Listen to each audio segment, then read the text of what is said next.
As Peter Obi is gaining more popularity and acceptance by the public, of course, he's building up more resentment on the part of his supposed rivals, the APC and the movement of Asiwaju Bola Tinubu for the re-election bid 2027. I'm not happy that they are having a credible opposition in the person of Gregi Peter Obi. If you go buy Obi, you go say he no concern because Obi no caller. Shebuna see the governor where INEC give us watch the video. The man will say no gashishi. I am sending a direct message to him. There is a new sheriff in town. He cannot come to Edo without telling me, because his security will never be guaranteed. Whatever happens to him when he's in Edo State, he will take it. I am serious about it. He came the other day and donated 15 million. Somebody will say, no, guys, she will get 15 million to donate to people. By the time he left, there was crisis. 3 people died in Benin. So for that reason, tell Obi he should not come to Edo without telling me. Eventually, the reason why there have been several attacks on his personality, and they are trying to intimidate him by posing restrictions on his movement. Just as of recent, you saw what the governor of Edo did, instructing Peter Obi not to visit Edo State. That the last time he visited Edo State, of course, majority of the those came heralding to welcome him. And eventually they consider this as a monumental threat to their re-election bid. And of course, the fact their own political dynasty is being threatened. Look at his statement. His statement of a sitting governor addressing a former governor and a presidential aspirant just because of political interest, telling Peter Obi that he does not have the rights under the Nigerian law, constitution. This is some one Nigeria they are talking about, that a citizen of this country, you don't have the right of movement, of association, contravening the position of the law.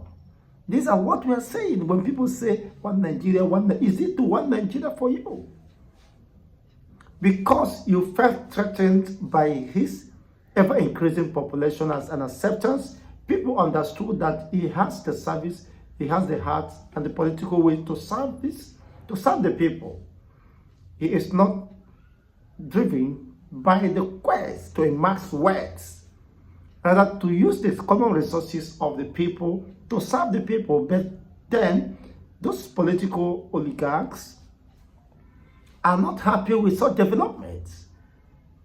Possibly they are now considering him as a threat, and possibly to make them irrelevant, because people are fed up with this deception and propaganda that is being sustained for decades, and yet nothing to show for it. So coming out to see Peter Obi gaining more popularity based on acceptance, public acceptance, based on his credibility, based on his sincerity, accountability, and managerial skills, he has been able to prove beyond any reasonable doubt that he has the capacity, if given opportunity, to deliver to some greater extent, not to emancipate the entire Nigeria, because the damage done so far is irreparable. So don't see Peter Obi as someone who is coming with a clean slate. He has nothing denting on his personality, otherwise they would have dug it up. They have tried all they could, review his past antecedents as a governor and the rest of them, and they never found any loophole or indictment of corruption and the rest of them, and they now felt, no, this man, we have to take him out of the way. Don't be surprised, and assassination attempt might be made in the life on the life of Peter Obi with the growing hatred, bitterness, and acrimony that is spreading. The more the popularity of Peter Obi grows, the more they felt threatened, the more they felt, oh, this man is coming. And it's been endeared in the hearts of people. People love him, the grassroots. Everybody loves him, both the rich and the poor. The middle class, the defenseless masses love him. Those who are craving for change also embrace him. They knew that this man will reduce the cost of governance, which is one of the major sources of corruption. The system is corruption generating. Corruption generating system. And they have allowed that to fester for long, and eventually they are consolidating on that. They believe they are telling Nigerians lie for them not to have lived up to expectation and responsibility, and they don't want anyone that possibly could dislodge them from that position. You can imagine a sitting governor making such statement that Peter Obi should not dare.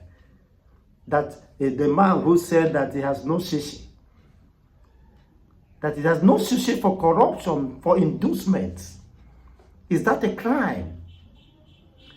Now he went and gave the people he visited, look at how they were singing, this is our papa, we don't know another one, our papa be this, so, and they felt threatened. His personality is being accepted by the people without any inducement, without renting or hiring crowd. And indeed, this becomes a threat, a tsunami in the camp of the enemy. The APC are not happy. He gave them, he said 1.5, I've been at 15 million. This is quite interesting.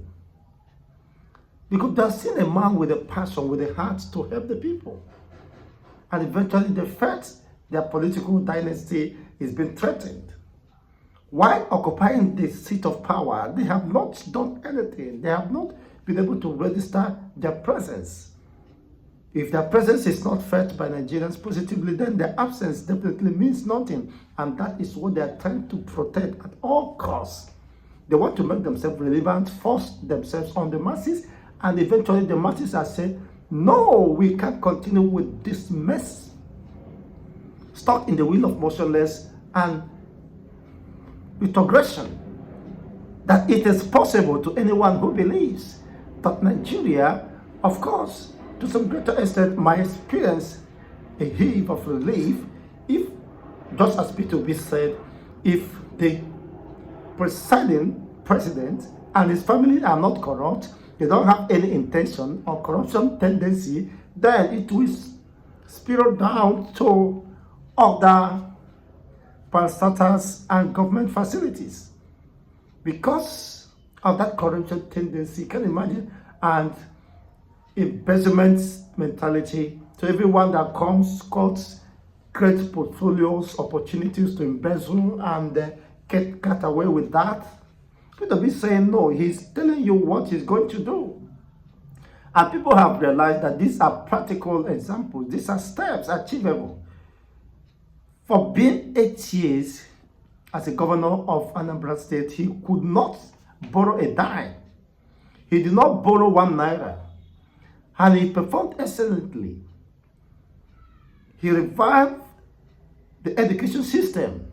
Anambra was considered to be one of those states that are not doing very well. But he made sure within the 2 years of assumption of office as a governor, he invested massively in Anambra schools.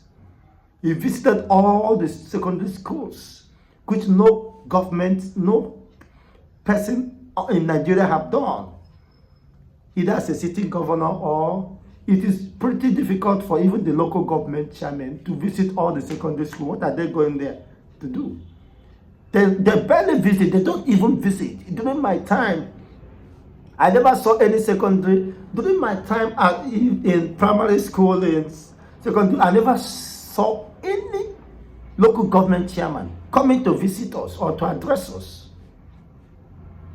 So for someone who has taken his time painstakingly visiting all the secondary school, over 500 secondary school in Anambra under his watch, make sure that things are working, the facilities are put in place. For confidence, for conducive environment for people to learn. Why is Nigerians, why is this political elite so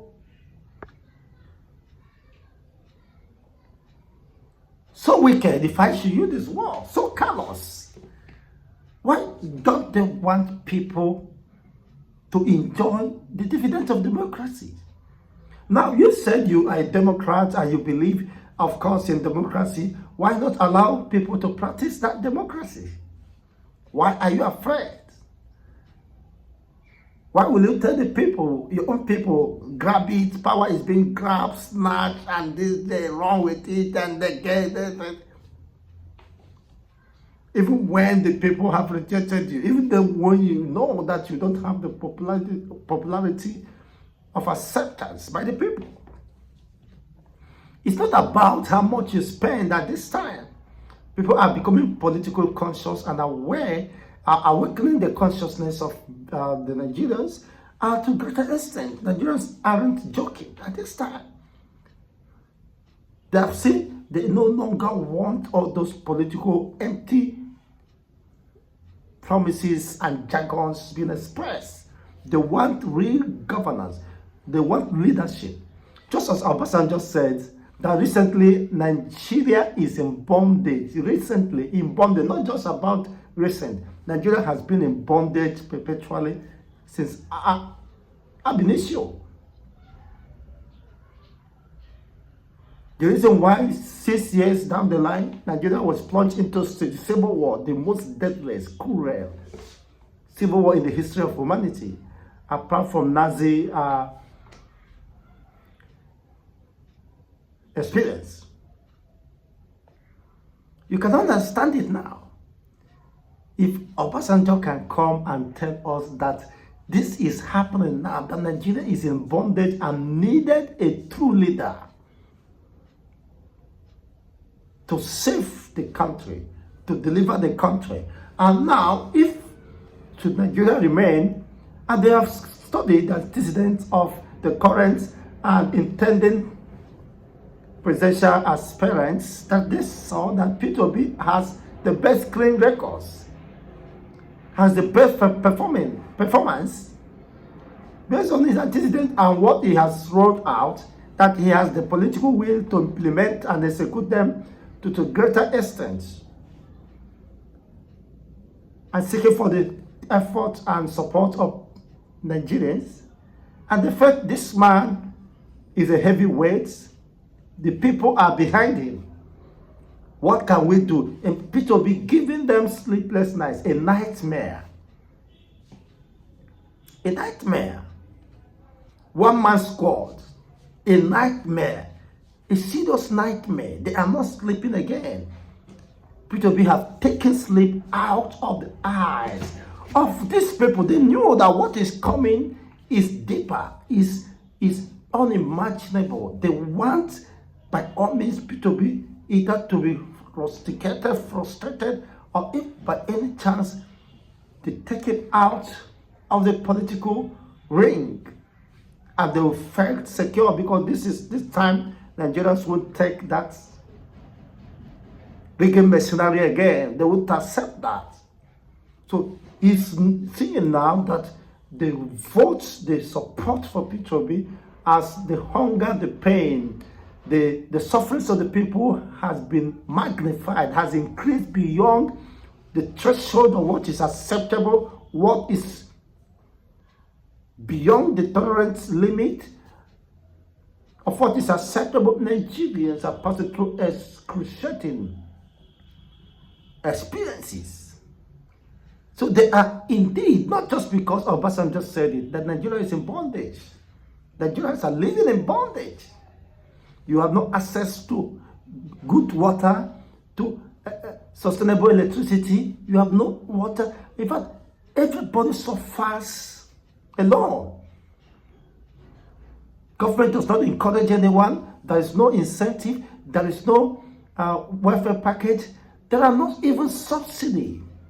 Multiple taxation, even established industries, established organizations, companies are crying. They are being multi-taxed. Efficient ATN raised alarm that how can they be paying 50 different taxes with different nomenclatures and names are being extorted? How will they survive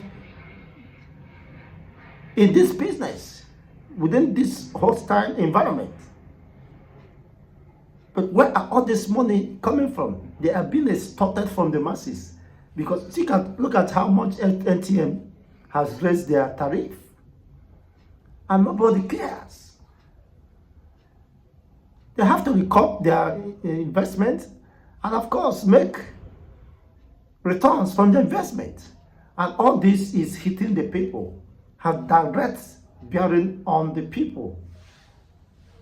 People are not happy. They are suffering and smiling. For you to buy, subscribe for that, and I know you are using more than 3 to 4 times what you used to use before. You have to pay more than 3 to 4 times. You can imagine. Needless to talk about other sectors. I mean, the economy, the sustainability, the affordability of food sustenance are no longer available, are no longer within the reach of Nigerians. So they are looking for a true leadership, not just because Obasanjo said it. Now, I'm not talking about the Biafran issue now. This is about within the Nigerian political templates and system, that Nigeria are fed up. Nigerians are fed up with Nigeria. They are fed up with the crop of politicians who are ruling them now. That they are no longer interested with their propaganda, deceptive propaganda, or whatever they are being sponsored. Now, they are not seeing the growing popularity of Peter Obi as a threat, because they understood that is the greatest inhibition, the greatest obstacle that we have comes 2027. So whatever they are doing, they want, in fact, it is possible to buy Peter Obi and get out of the way. Of course, they will not hesitate in doing that, because what I'm seeing now with the level of build-up hatred and the rest of them, Peter Obi should be careful, because you don't know exactly where the snake lies its head, because anything could be possible, any person could be used. It doesn't matter who is it. Why are people so callous that they don't want change? They speak of change, but they don't embrace change.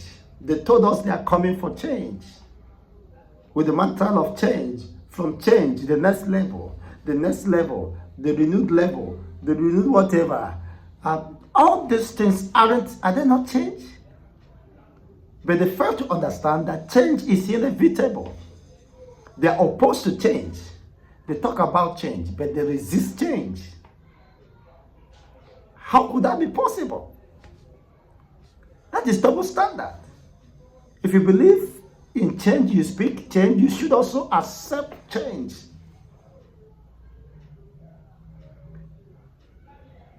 That the Nigerians yesterday, the experience of Nigerians yesterday aren't the same experience today. They have to shift their base, because what they were told would happen never happened. Rather, they get worse. Their sufferings were intensified. They lost their job. They lost the value of their money, their purchasing power. Inflation have swallowed everything left. You can imagine how is an average Nigerian family surviving today? How is an average Nigerian family surviving today? It is madness. You can imagine how people are surviving, living, eating in dustbins. Nobody even talks about balanced diet. It's out of place. Out of place. Only to get a cup of garden is 500 naira. A cup of garden.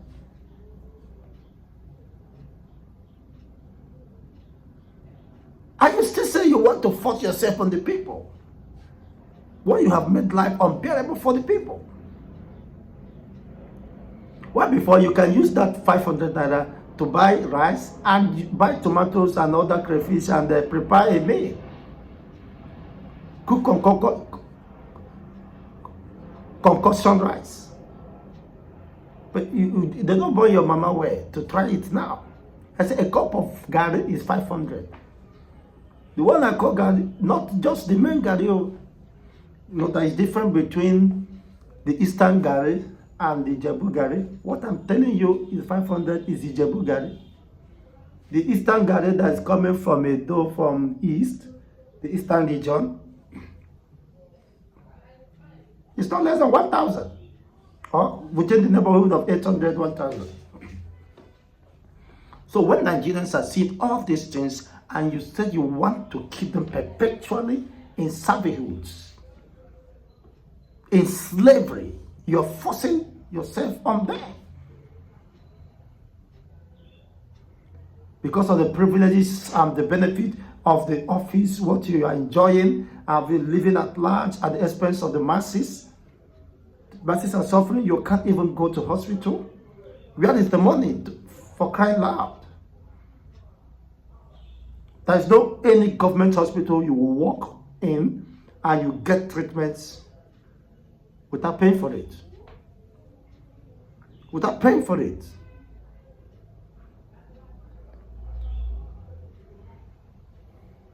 Even when they write free drug dispensing or whatever, you cannot get it. I have not gotten anyone.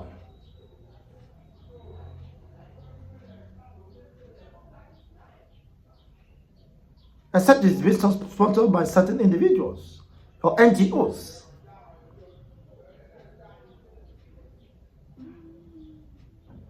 I mean, as a citizen, you walk in any government hospital and you get treated without taking anything from you.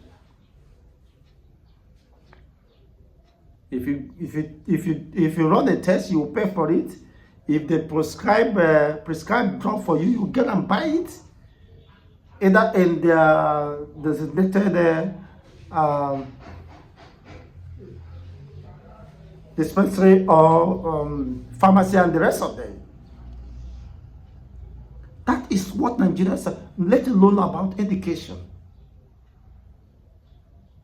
Everything is important. And you're talking about one Nigeria. You want to return back, even when the people don't want you, and allow free, fair, and credible election to take place. You said no. That there is no vacancy, that you are coming back. Imagine Peter Obi asking, imagine Wike asking Peter Obi to return back to PDP.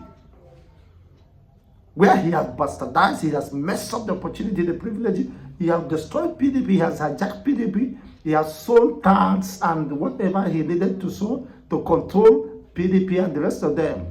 He has destroyed because of Wike. PDP is what it is today. And they want Peter Obi to return back to PDP so that he can cage him finally. And of course, he will now have the God. He has seen clearly that Peter Obi is a threat, and definitely his days have been numbered in FCT. He will be sent packing down to Obiakpo. Indeed, Obiakpo, indeed.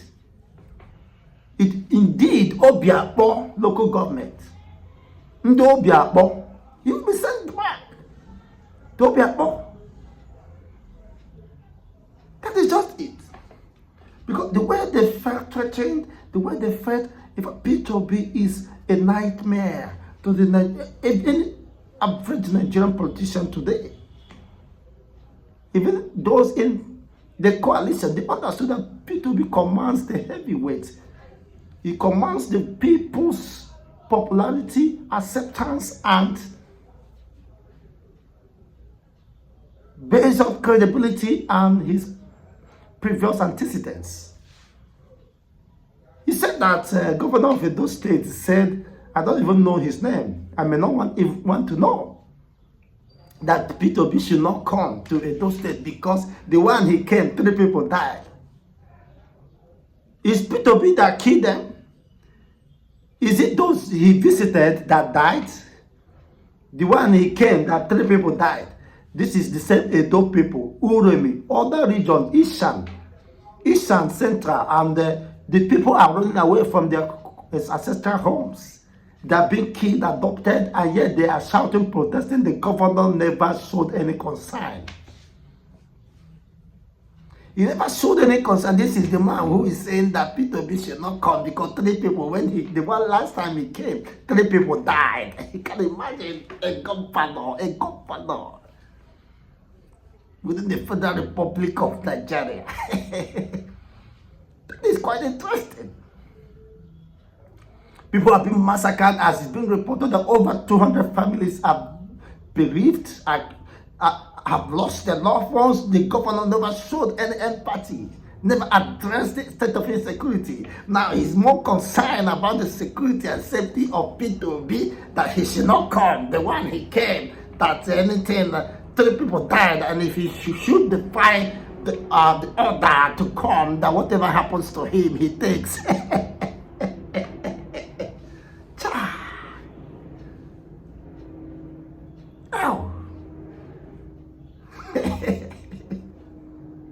Nigeria, we heard our own nation. How did they sing them again? Though tongue and nose and whatever may differ. You are one, right? Okay, now let me hear your own take regarding this development. Thanks for watching.